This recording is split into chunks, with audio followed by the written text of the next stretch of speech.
So we're going to start piecing things together, and we're going to now print variables. So let's start off by creating a few variables here.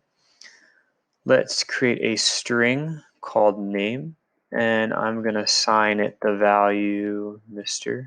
Danza. Okay. Let's say I went back to school, and say I'm in high school, and I'm really old, and I am 30 years old. Okay.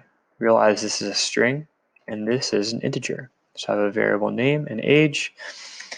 And let's also create a float, and let's call this GPA. Let's say I have a 3.97 GPA. It's a good GPA. And then we'll create a float, and we won't call it float, obviously. We already create a float there. I want to create a Boolean. So we'll call this student. And it will be either true or false, like it's asking, are you a student? And I'm going to say true. Okay, let's say I'm a 30-year-old high school student. So we want to print these variables now. The way I would do that is I could just type in print and then type in the variable name. And I'm going to go ahead and copy this, and I'm going to paste it a couple times.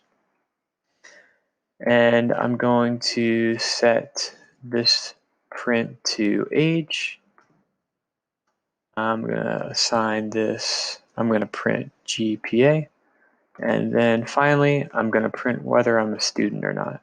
Obviously, I'm not a student and I don't have a 3.9 GPA, but we're going to go ahead and do this.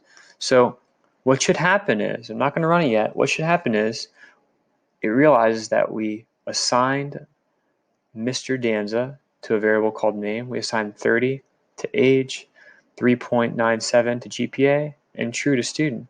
And then we're going to print each one of them out. Let's see what happens. It should show up over here. Click run. And sure enough, it shows the variable values. Realize it does not print out NAME. It prints out my name because we've stored the variable name. Think of the boxes that we talked about before, that a variable is really just a box with information in it. So I'm printing out the variable name. Well, what's inside that box? Mr. Danza is inside that box. What's inside the age box? 30, and so on. So you can end up doing a lot of different things with these variables, and this is just the beginning of it.